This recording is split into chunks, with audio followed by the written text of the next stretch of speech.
Hi everyone. All right, so story time here. Over the weekend, I had a renter who rented my Corvette for 2 days. And mind you, he got a really good deal for the 2 days and his mileage allotment was 350 miles. So comes to pick up the car with 3 of his buddies. It was for a wedding. They were from out of the country. They're in town for a wedding. So they come, whatever, everything checked out, their licenses. They had 2 drivers on the reservation. They were both present. They double checked with me about the mileage. So they definitely knew that they had 350 miles for the duration of their trip. We both did the check-in and everything was all good and they went about their way. So yesterday they messaged me and the car was due back today. And they messaged me yesterday saying, this is exactly how the message went. It said, hey, I wanted to see if you can accommodate me for 100 extra miles without being charged, ?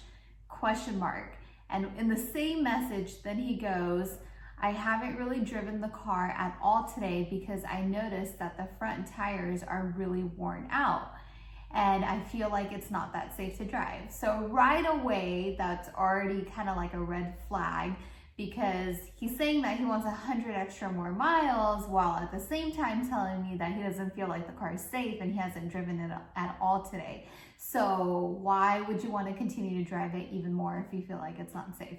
So right away, I already figured that that kind of sounded a little bit off. So I was like, okay, that's kind of a bit odd.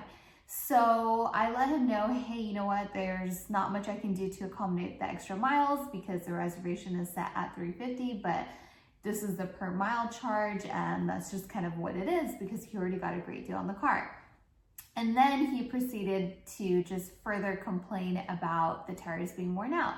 And I was pretty surprised because I know that car pretty well and I knew that the tires were not worn out. So I went back and of course, first and foremost, tire photos, like I mentioned so often. I went and checked my tire photos. Everything was good. Tires had lots of life. I think they're probably at about 60–70%.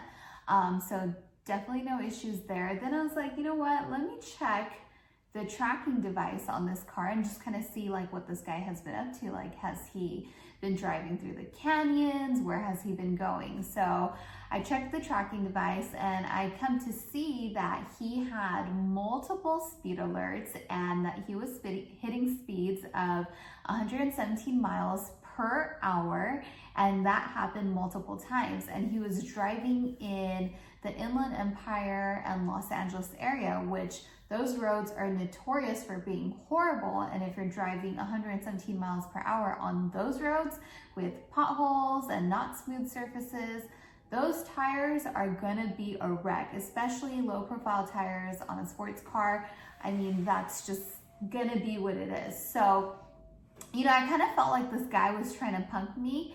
And so I responded and I just said, hey, you know what? I checked the tracking device and I can see that there was multiple instances of you driving above the speed limit. And I kind of just left it at that and I didn't go into too many specifics. And I just said that, you know what, I'm so sorry that I'm not able to accommodate the miles, but please just drive safe. And then he proceeded to message me back and say, oh, you know what, the car is not safe. I don't want to drive this car anymore. You need to come pick it up from my location because it's not safe to drive back to your location. And he lives about an hour away. So I was able to see from the tracking device where he was staying. And then I was like, you know what? There is no way that I'm driving an hour away to go pick up this car because this dude doesn't want to drop it back off. So I went back on the tracking device just to see how many miles he had driven, and he was already close to driving the maximum amount of miles. So pretty much for the remainder of the trip, if he didn't want to go over his miles, the only thing that he could do was bring the car back to my location. Therefore, he was asking for the miles, and therefore he was asking me to come pick it up from him so he didn't have any overages. So I just responded to him and I was like, you know what? I'm not available for the evening to come pick it up and you're really far away. And also that wasn't our arrangement. But what I can do is go ahead and call Turo. And since you feel that it's unsafe, I can have them set up a tow. However, you may be liable for the charge of that tow. And given that you were driving recklessly at speeds exceeding 117 miles per hour, it's likely that this tire damage could have been caused by your driving. So I had to get real specific with him and kind of tell him like it was. And then as soon as I sent that message, it was like radio silence for the longest time. He didn't respond. And then I just get a message back saying, okay, it's okay. I don't want the hassle. I'll go ahead and bring the car back to you. And literally that was it. He ended up bringing the car back. And in between that, he called me about 3 or 4 times.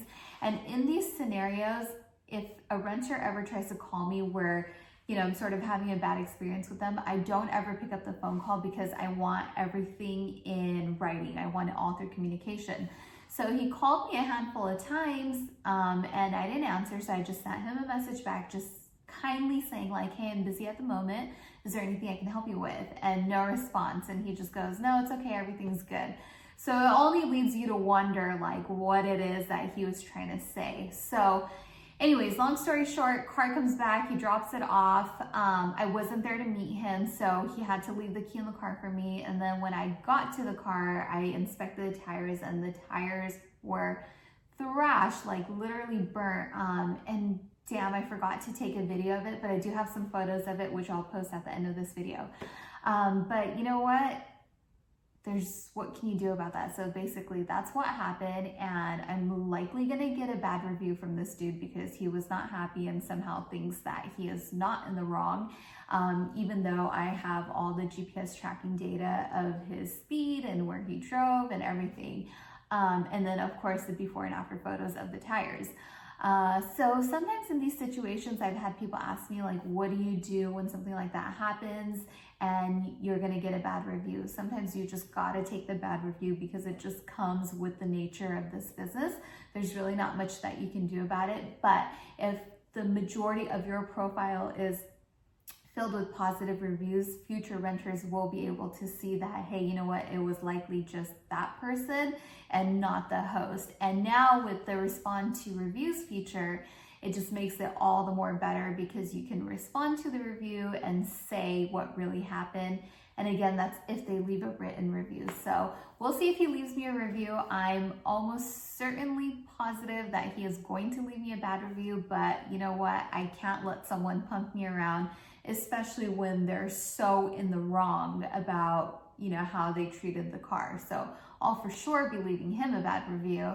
But whenever I do leave bad reviews, I don't make it emotional or anything like that. I just simply state the facts of what happened, and that's it. So that's what I'll do in this case too. I'll post some photos of the tires at the end. But yeah, so that was an interesting scenario. So if you do ever come across these people, in the end of it, you always just kind of have to do what's right.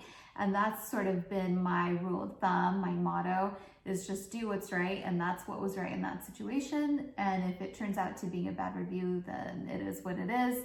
I'm not a bad host. I already know that. I just had a super shady renter. But yeah, so that's what happened. Thanks for watching, guys. And if you get a chance, leave me your questions and comments, and I'll be sure to get back to you as soon as I can.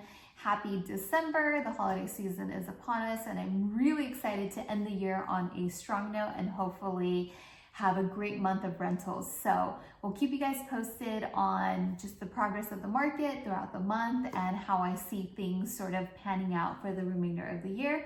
I have a lot of exciting videos coming up here in the next couple of weeks, and I think it'll be a great way to round up the year. So be sure to keep your notifications on for my videos, because I think that these videos will be super informative in terms of going into next year and how to have a really strong year doing Turo and increasing your revenues and kind of building out your business. So you should see a little bell icon on your YouTube channel where you can turn on notifications for these videos, and definitely keep an eye out over the next couple of weeks. I'll have some exciting and fun content coming out.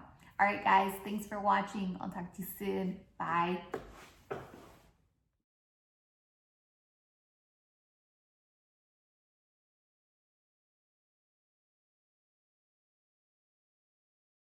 Here's a peek inside my garage, and I'm so ready for Christmas. This is the lifted Jeep JL, and the Polaris Slingshot, both ready to go for rentals. Looking so nice under the Christmas lights.